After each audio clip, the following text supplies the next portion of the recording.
बहुत साल पहले मानसरोवर में राजा अशोक का राज हुआ करता था।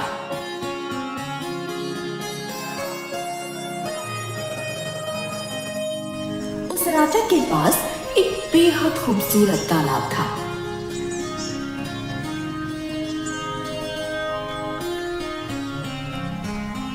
जिसमें कई सारी मछलियां हुआ करती थीं।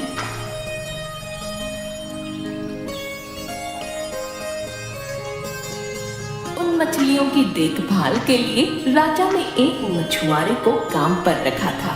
उस मछुआरे का स्वभाव बहुत अच्छा था। वह राजा की सभी आज्ञा का पालन करता था। राजा को जब भी मछली खाने का मन करता था, वह उसी मछुआरे को कहकर अपनी पसंद की मछली मंगवाते थे।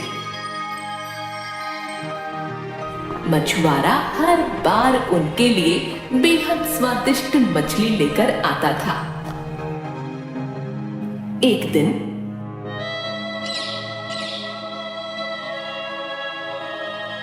ये हर बार इतनी स्वादिष्ट मछलियां कैसे पकड़ सकता है? गुप्तचरों से पता लगवाता हूँ।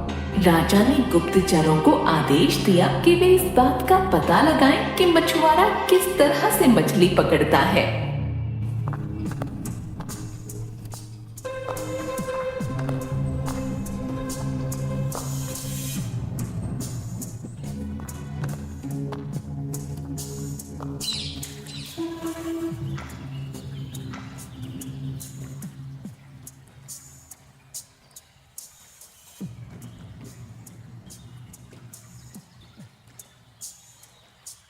थोड़े दिन बाद गुप्तचरों ने राजा को बताया कि मछुआरे को तो मछली पकड़नी ही नहीं आती। राजा को जब ये बात पता चली तो हैरान रह गए और बात की सच्चाई को पता करने के लिए मछुआरे को अपने महल बुलाया। सुनो, आज तुम मेरे लिए तालाब की सबसे बड़ी मछली पकड़ कर लेकर आओ। मेरा मछली खाने का बहुत मन हो रहा है। जी महाराज, मैं आपके लिए अभी तालाब से मछलियां पकड़ कर लाता हूँ। इतना कहकर मछुआरा वहां से तालाब की ओर जाने लगता है और राजा भी उसके पीछे दबे पांव चल पड़ता है।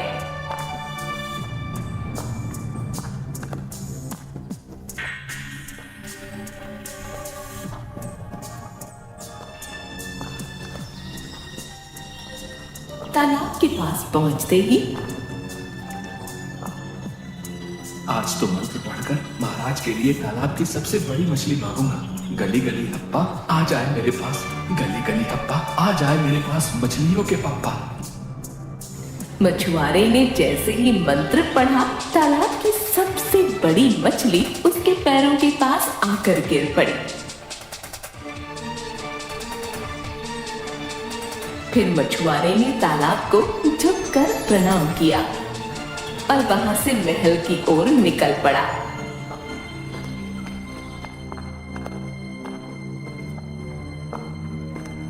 राजा को ये नजारा देख बहुत आश्चर्य हुआ। वो रास्ते भर यही सोचते सोचते महल आ गए।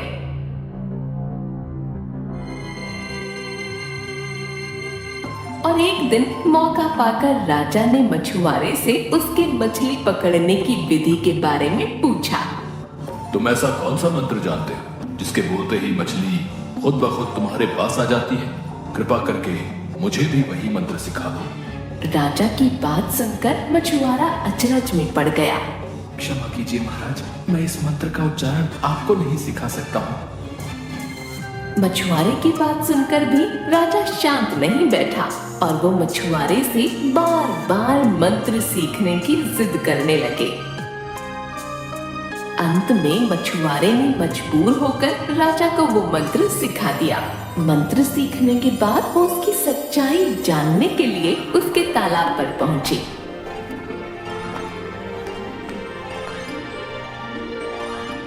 और मंत्रों का उच्चारण किया। उन्होंने जैसे ही मंत्रों का उच्चारण किया, उनके पास एक बड़ी सी मछली आ गई और उनके की खुशी का ठिकाना नहीं रहा। राजा खुशी खुशी अपने महल गए।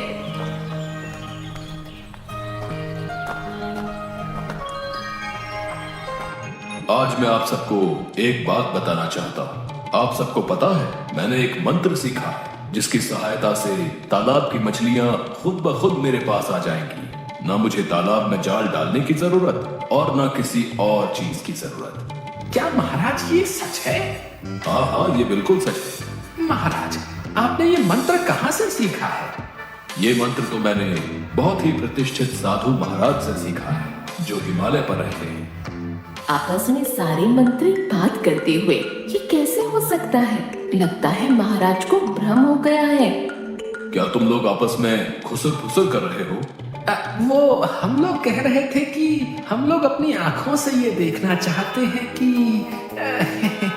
अगर ऐसा है तो चलो मैं अभी तुम लोगों को दिखाता हूँ। हाँ हाँ महाराज, चलिए चलिए। एक दिन राजा के साथ उनके मंत्री सभी लोग उस तालाब पर पहुंचते हैं।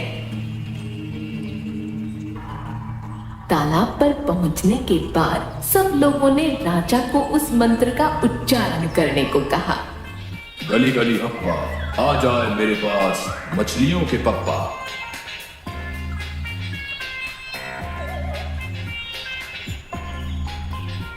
राजा ने मंत्रों का उच्चारण किया, लेकिन कोई मछली उनके पास नहीं आई। अब लगता है मैंने गलत मंत्र पढ़ दिया। मैं दोबारा मंत्र पढ़ता हूँ। हाँ हाँ महाराज, पढ़िए। गली गली हप्पा, आ जाए मेरे पास मछलियों के पप्पा। इस बार भी एक भी मछली उनके पास नहीं आई।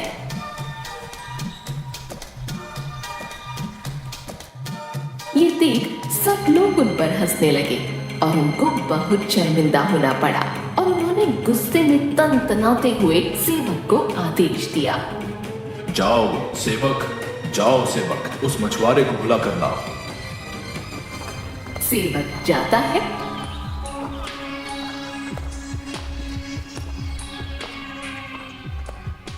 और मछुआरे को बुला कर लाता है।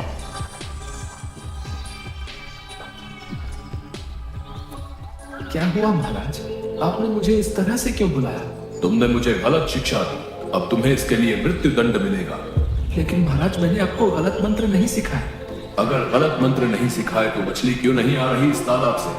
जाओ सेवक, लेकर जाओ उसे यहाँ से। महाराज, मेरी कोई गलती नहीं है, मुझे ऐसी सजा मत दीजिए। महाराज, मैंने कोई गलती नहीं की है महाराज।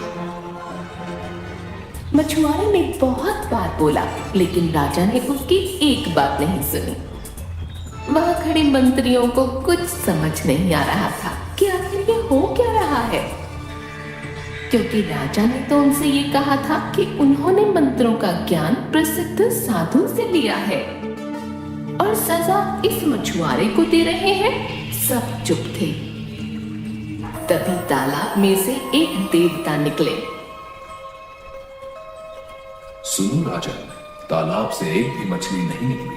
इसमें मछुआरे का कोई दोष नहीं है, बल्कि इसमें गलती तुम्हारी है। तुमने अपने गुरु को गुरु नहीं माना, जिसने तुम्हें ये मंत्र सिखाया। इसलिए मछली तालाब से नहीं निकली। अगर तुम अपने गुरु को स्वीकार करते तो ऐसा नहीं होता। देवता की ये बात सुन राजा को अपनी गलती का एहसास हुआ।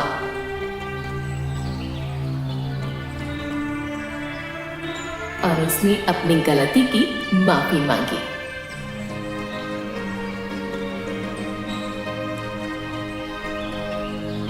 मुझे माफ कर दो, मैं अपने पद के घमंड में भूल गया था कि गुरु से बड़ा कोई नहीं होता।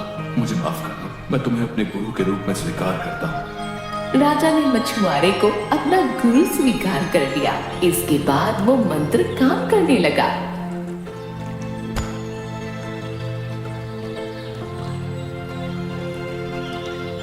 इंसान को कभी झूठ नहीं बोलना चाहिए और ना ही अपने गुरु का अपमान करना चाहिए।